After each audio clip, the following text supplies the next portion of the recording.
right, Gena, who is our next author? Well, let's see. That would be Crystal Jordan. Oh. I'm so excited about this. And you're going to be excited too. Okay. Apparently, she writes very, very sexy novels. So she's going to be bringing us a beefcake to promote her books. A beefcake? Stud muffin, sex on a stick, a What? sexy man. Oh, okay. Sexy man. Okay, well that sounds good. I know, I'm very excited. Yeah, that'd be funny. Both you ladies need to be quiet. Why? Other people are trying to work. You're not even whispering. This is our room. There should be nobody else here working. Your voice really carries. I forgot to tell you that in her day job, Crystal is a librarian. Yes, and I've noticed that you both owe the library system a collective $82.53 on the book How to Leave Your Toxic Friends. Jill, I thought I told you to take those books back. Gena, they are in your car. I'm not even talking loudly. Just please act with a little decorum. She said decorum. That's like the funniest thing I've heard all week. I know, that was precious. I'm going to remember that one. Yeah. Mm-hmm. Now, Crystal, I understand that you have brought us a beefcake. Where? I've got it right here. That's not a beefcake. Gena, why don't you go take care of this? Yes, this is ridiculous. Okay, Crystal, we can start the interview now. Hi, and welcome to Author Talk, where authors talk to other authors. I'm Jill Monroe. I'm here today with Crystal Jordan.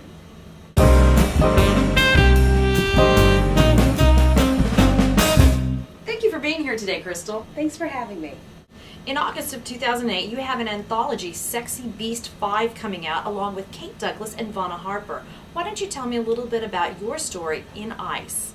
When Jane Roberts' ship crashes on a distant, futuristic planet, she's rescued by Keswick, the lusty bear clan leader of the Arctic Bears. This magnificent creature haunts her dreams he intends to make deliciously real, as he draws her into a realm of complete sexual abandon. I'm a little confused. Lust? Sexual abandon? This doesn't sound like the normal, ordinary realm of a librarian. Certainly you're more comfortable revoking my interlibrary loan privileges or inviting me to go look on the shelf for the book that I said I turned in. Those are usually the kind of things I talk about with my librarian at home. Well, there is the stereotype of the naughty librarian. Ooh, wow, that is weird. I have never, ever heard of that. Okay, you know what? There is a question I can ask you, okay? I am looking for a book about alien abductions, wormholes to Oklahoma, and after you go through them, people just spin around in circles afterwards. I haven't been able to find that book.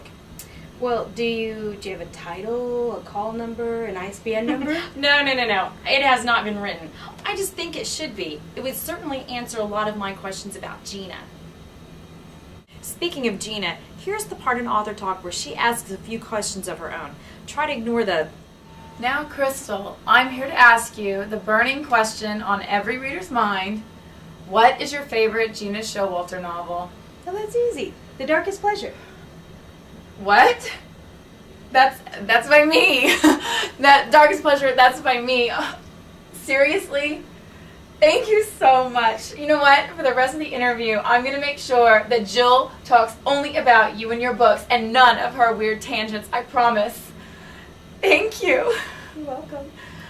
Hey, are you Hi. almost done with your part of the interview? Yes, we're all done with that. And Jill, you have to hear all about Crystal's new book. But yeah, I did want to talk about her book, but I wanted to ask her about some of the research that she's done, especially on, because of her title is In Ice, especially on polar bears. Because I wanted to know, is it really true that if you eat the liver of a polar bear, you'll die of vitamin A poisoning?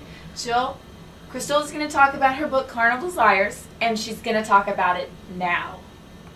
Okay. That's fine, Gena. I'll go take care of that.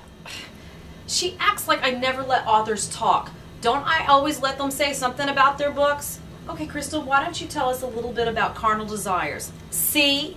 Well, Carnal Desires is actually 3 stories in one. Well, why don't you tell us about one of those stories? No, all 3. Okay, you see what I mean about the alien abductions? Just play along. Crystal, why don't you tell us about all 3 stories? Malia is a snow tigress in heat, and now that her tiger king has returned to rule the planet Vesperi, she can no longer deny her desperate need to mate. She greets him as a woman, but their desire for sex is uncontrollable as they come together with a primal passion. Funny that you should say primal. You know, I have a book called Primal. Let her finish. Now tell her about In Smoke. When Lady Katrin is called back to her homeworld to join Lord Nadir's harem, she is curious to learn more about her were-dragon nature. What she discovers is a scorching eroticism that consumes her all over. It's funny that you should mention that you have were-dragons, because a while ago we interviewed an author who had were-kids. Now she's going to talk about In Mist. Dr. Sarah Gibbons is one of only 2 human survivors after a 500-year cryogenic freeze. Saved by the merman Breton Hahn, she savors the way he caresses her and makes her live out her wildest fantasies. You know what? I'm still missing the whole library tie-in. There's not one. You know what? It's time for me to leave. You both are strange. Don't leave her with me. I like you so much better. All right, let me just do my sign-off. For Author Talk, I'm Jill Monroe. And I'm Gena Showalter. Don't forget to read something by Crystal Jordan. Crystal, come back.